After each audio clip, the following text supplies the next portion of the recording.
Assalamualaikum, salam Malaysia Madani. Kanta 744 mendahului berita dimulakan dengan rangkuman berita utama dalam segmen Esensi. Kerajaan tidak pernah mencampuri siasatan SPRM ke atas mana-mana individu disyaki memiliki kekayaan meragukan. Menurut Perdana Menteri, pihak berkuasa bertanggungjawab bertindak tegas dan berani menyiasat individu berkenaan. Malah tegasnya, masyarakat termasuk pemimpin negara perlu terus memberi sokongan dalam penyiasatan pihak berkuasa melibatkan mana-mana individu yang memiliki kekayaan mencurigakan. Sebanyak 1.34 bilion ringgit nilai kerugian kes penipuan dalam talian direkodkan sepanjang tahun lalu. Ia direkodkan Pusat Respons Kem Kebangsaan NSRC sekaligus menunjukkan peningkatan berbanding 840 juta ringgit nilai kerugian kes penipuan tahun sebelumnya. Timbalan Menteri Komunikasi berkata, kes pelaburan tidak wujud catat jumlah kerugian tertinggi iaitu 437 juta ringgit daripada 209 juta ringgit yang direkodkan pada 2022. Serlah kewibawaan yang di-Pertuan Agong Al-Sultan Abdullah Riayatuddin Al-Mustafa Bilal Shah, kisah perjalanan baginda sepanjang tempoh pemerintahan digarap 5 penulis ke dalam buku Test of a King. E-book itu ditulis dari kacamata perundangan. Al-Sultan Abdullah berkenan melancarkan e-book tersebut di Istana Negara semalam. E-book yang dihasilkan selama 8 bulan itu akan dicetak dan diterbitkan dalam bentuk fizikal.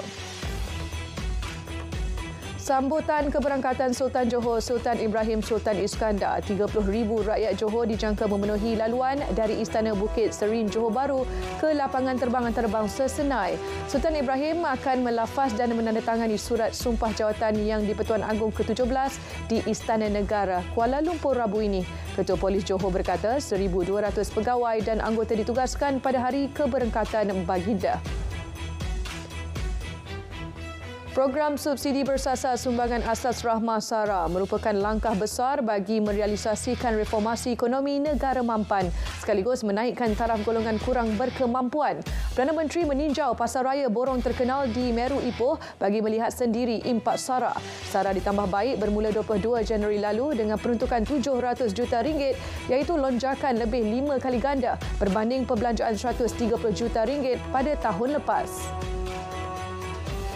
Langkah hapuskan pencen bagi pengambilan baharu penjawat awam telah lama dikaji. Perdana Menteri menjelaskan rancangan baharu untuk menggantikan skim itu adalah bagi mengelakkan negara daripada risiko muflis dan memberi masalah kepada generasi akan datang.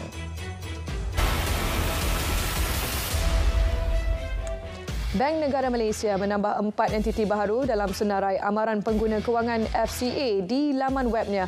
Selain itu, Bank Pusat turut mengemas kini maklumat berkaitan skim pelaburan SMMG dan Okta FX. 4 syarikat terbabit ialah Opai FX, Aneka Construction Trading, Al-Ihsan Robo Capital dan Al-Ihsan. Senarai FCA terdiri daripada syarikat dan laman web tidak dibenarkan atau diluluskan di bawah undang-undang dan peraturan ditadbir BNM. Senarai ini akan dikemas kini dari semasa ke semasa. Di Johor, 12 individu menjadi mangsa penipuan pelaburan mata wang kripto. Laman AcreX mencatatkan kerugian berjumlah 5.071 juta ringgit. Ketua Polis Johor berkata mangsa mendakwa menyertai pelaburan itu melalui iklan di laman sosial.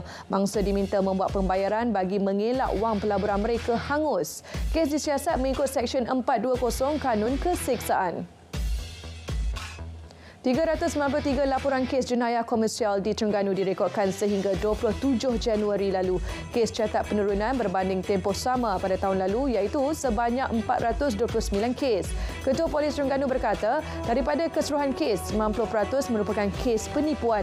Tambah beliau, 94 kertas siasatan dibuka dengan jumlah kerugian lebih RM1,400,000. Penipuan kes skim pelaburan tidak wujud menjadi penyumbang kerugian tertinggi dengan jumlah RM35,600. 8 lelaki tempatan termasuk dalam sindiket pengedaran dadah diberkas di 5 lokasi berbeza pada 24 hingga 25 Januari lalu. Ketua Polis Johor berkata sindiket itu aktif sejak Jun tahun lalu. Dadah seberat 82.86 kg, 2.78 gram pil ekstasi dan 2.50 gram ketamin dirampas. Nilai rampasan keseluruhan termasuk sitaan berjumlah 4.523 juta ringgit. 9 pusat hiburan dan KTV di sekitar Klang diserbu menerusi Noda pada Jumaat. 43 individu termasuk 13 warga tempatan ditahan. Tangkapan terdiri daripada 4 pengurus, 8 penjaga kaunter, seorang ketua, 8 pekerja serta 22 wanita disyaki gadis pelayan pelanggan. Pelbagai barang turut dirampas, antaranya wang tunai bernilai RM3,625, peralatan audio, risit jualan dan minuman keras. Cubaan 6 warga Myanmar menyeludup masuk ke Malaysia melalui jalan laut gagal. Kesemua parti itu ditahan selepas mendarat di Kuala Dulang Kecil, Yan Kedah. Mereka terdiri daripada 2 lelaki dan 4 wanita berusia 15 hingga 33 tahun. Ketua Polis Daerah Yan berkata, siasatan lanjut akan dilakukan bagi mencegah dan menghalang kemasukan parti ke negara ini. KPDN Kedah tumpaskan sindiket penyelewangan minyak diesel susulan penahanan sebuah lori di sekitar Sungai Petani Kedah pada Sabtu. Sindiket dipercayai membeli minyak diesel di stesen minyak berlainan sekitar Sungai Petani secara berulang. Hasil pemeriksaan lori berkenaan, KPDN menemukan 2 unit IBC tank berkapasiti 1,000 liter yang bersambung dengan 2 unit pam dan hos minyak. Pemandu lelaki berusia awal 40-an ditahan dan direman untuk siasatan lanjut. Kes disiasat di bawah Akta Kawalan Bekalan 1961. Jabatan Siasatan dan Penguatkuasaan Trafik sedang lakukan siasatan terperinci berkaitan tindakan anggota trafik menyaman dan menawarkan bayaran saman di lokasi kejadian ke atas pasangan warga United Kingdom yang dalam edisi Jelajah Malaysia dengan kenderaan. Kes berkenaan tular selepas video berkenaan dikongsikan pasangan warga asing itu pada 4.30 petang semalam di YouTube. Pengarah JSPT Bukit Aman berkata, JSPT tidak akan bertoleransi dengan sebarang salah laku oleh mana-mana pegawai dan anggota yang terlibat. Di Melaka, seorang penghantar makanan rugi RM82,000 selepas terpedaya dengan pelaburan tidak wujud. Ketua Polis Daerah Jasim berkata, mangsa berusia 25 tahun itu tertarik dengan pelaburan pertukaran mata wang asing di kumpulan Telegram dengan nama Sahabat Invest Master Bina. Mangsa membuat pelaburan sebanyak RM20,000 dan membuat 9 kali transaksi ke 6 pemilik akaun berbeza dengan jumlah keseluruhan RM82,000 pada 20 Januari hingga 25 Januari lalu. Kes disiasat di bawah Seksyen 420 Kanun Keseksaan. Met Malaysia mengeluarkan amaran ribut petir berserta hujan lebat dan angin kencang yang dijangka berlaku di beberapa kawasan di 4 negeri hingga 11 malam nanti. Kawasan terbabit termasuk Kuala Selangor dan Hulu Langat Selangor, Jelebu Negeri Sembilan dan Mersing Johor. Keadaan serupa dijangka berlaku di Sarawak meliputi Kuching, Serian dan Samarahan bagi tempoh sama. Tiada sebarang kegiatan pembalakan atau penerokaan haram di kawasan hutan simpan Ulu Muda di SIK. Perkara itu disahkan Jabatan Perhutanan Semenanjung Malaysia. Namun, Menteri Sumber Asli dan Kelestarian Alam berkata, pemantauan akan terus dilakukan bagi memastikan perkara terbabit tidak berlaku. Asnaf terima bantuan zakat yang berjaya keluar dari kepompong kemiskinan perlu tampil mengesahkan status pendapatan terkini. Ini bagi memastikan bantuan zakat dapat disalurkan kepada lebih ramai golongan yang benar-benar layak. Menteri di Jabatan Perdana Menteri Hal Ehwal Agama berkata, proses pemutihan sedang dijalankan untuk mengenal pasti golongan asnaf semasa.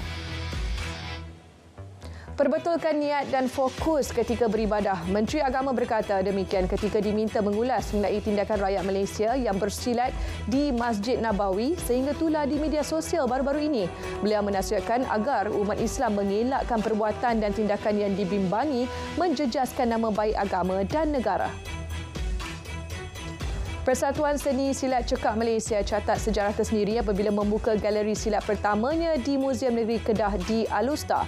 Galeri memaparkan pelbagai ilmu berkaitan seni mempertahankan diri dibuka kepada para pengunjung bermula Ahad.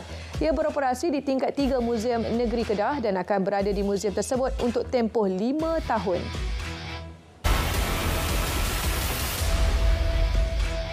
150,000 hektar kawasan tanaman padi di seluruh negara disasar laksana program Smart Sawah Berskala Besar Smart SBB ala sekincan menjelang 2030. Menteri Kementerian Pertanian dan Keterjaminan Makanan berkata ia meliputi 25% daripada jumlah keseluruhan keluasan padi 600,000 hektar di seluruh negara. Setakat ini, 11,000 hektar kawasan tanaman padi telah menggunakan kaedah tersebut membabitkan negeri Perlis, Kelantan, Kedah, Selangor dan Terengganu. 900 ekor ayam segar terjual dalam tempoh 3 hari pelaksanaan program jualan murah ayam segar bermula Jumaat sehingga semalam di Felkra, Lubuk Sirih. Menurut pengurus Agro Bazar Rakyat Borong Wan, setiap ekor ayam segar dijual pada harga RM10 berbanding harga asal RM13. Jualan agro madani turut diadakan dan akan diteruskan mengikut ketetapan Fama Perlis. Syarikat tempatan yang terlibat dalam pembinaan, kejuruteraan dan pengurusan projek perlu meneroka peluang baru di Laos. Perbadanan Pembangunan Perdagangan Luar Malaysia berkata, ini selaras kerancakan pembangunan semasa di Laos terutama sektor infrastruktur, pengangkutan dan tenaga. Kerajaan Laos menekankan usaha untuk memanfaatkan sempadan darat dengan Myanmar, Kemboja, China, Thailand dan Vietnam. Permintaan terhadap hartanah kediaman dan komersial dijangka meningkat berdasarkan unjuran ekonomi lebih baik tahun ini. Ketua Pegawai Eksekutif dan Pengasas Irhami Valuers International, Irhami Ahmad berkata, pengukuhan dalam sektor pelancongan akan mendorong permintaan tinggi bagi hartanah sewa jangka pendek dan rumah percutian. Kerancakan aktiviti pelancongan turut merangsang pelaburan baharu sektor hospitality termasuk hotel dan ruang runcit. Jangkaan OPR yang lebih rendah pula mendorong pengurangan kos gadai janji menjadikan pembelian rumah lebih mampu milik.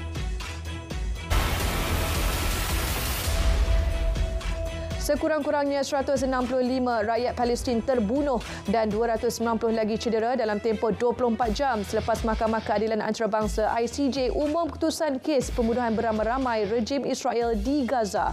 Di sebalik keputusan ICJ, Israel meneruskan serangan ke atas Gaza, membunuh sekurang-kurangnya 26,422 rakyat Palestin, kebanyakannya wanita dan kanak-kanak, selain mencederakan 65,087 orang sejak 7 Oktober. Sementara itu, ribuan penduduk Gaza dipaksa melarikan diri ke sempadan Mesir selepas rejim Zionis memperluas pencerobohan dan serangan ke utara Gaza. Khamis lalu, Israel turut menyerang kamp pelarian UNRWA yang menempatkan rakyat Palestin menyebabkan sekurang-kurangnya 13 maut. Menerusi agensi PBB, lebih 1.7 juta rakyat Palestin menjadi pelarian sejak serangan Israel ke atas Gaza 7 Oktober lalu. 3 anggota Perkhidmatan Amerika Syarikat terbunuh dan berpuluh-puluh cedera akibat serangan drone. Presiden Joe Biden dalam satu kenyataan menyalahkan kumpulan yang disokong Iran atas serangan itu. Stesen penyiar awam Jordan pula melaporkan serangan itu menyasarkan pangkalan Al-Tanf di Syria. Kematian itu merupakan yang pertama direkod melibatkan tentera Amerika sejak perang bermula di Gaza. 2 lelaki bersenjata dan bertopeng menembak mati seorang lelaki di sebuah gereja di Istanbul. Kabinet Istanbul berkata mangsa yang terbunuh dipercayai adalah warga Turki. Menteri Dalam Negeri memaklumkan bahawa pihak berkuasa sedang berusaha untuk menangkap penyerang. Motif suset melepaskan tembakan masih dalam siasatan. Menteri Luar China mengadakan rundingan tahunan dengan Timbalan Perdana Menteri dan Menteri Luar Thailand pada semalam. Ia bagi mengenal pasti peluang baharu dalam membina Komiti China-Thailand yang lebih stabil pada masa depan. Selain itu, China-Thailand juga mahu mengukuhkan kerjasama dalam pelbagai bidang untuk kepentingan bersama. Dalam rundingan itu, kedua-dua negara menandatangani perjanjian mengenai pengecualian visa bersama. Parlimen Makedonia Utara memilih Talat Zafri untuk mengetuai kerajaan sementara pada Ahad. Zafri mendapat 65 undi di Parlimen daripada 120 kerusi, namun parti pembangkang memboikot undi walaupun hanya mempunyai beberapa kerusi dalam kerajaan sementara. Ia merupakan kali pertama etnik Albania memegang jawatan itu dan bakal pemimpin sehingga pilihan raya umum Mei depan. Pemimpin berhaluan kanan Perancis, Marine Le Pen, melawat petani yang mengadakan demonstrasi di utara Perancis semalam. Beliau menyalahkan Presiden Perancis kerana mengimport produk pertanian asing dan berkata ia harus dihentikan. Sejak minggu lalu, para petani telah mengadakan protes dan mengutarakan masalah yang dihadapi mereka. Kanta 744 berakhir di sini. Dari Sungai ke Segara, Palestin pasti merdeka. Saya Fazim, Malaysia Madani, tekad perpaduan penuhi harapan.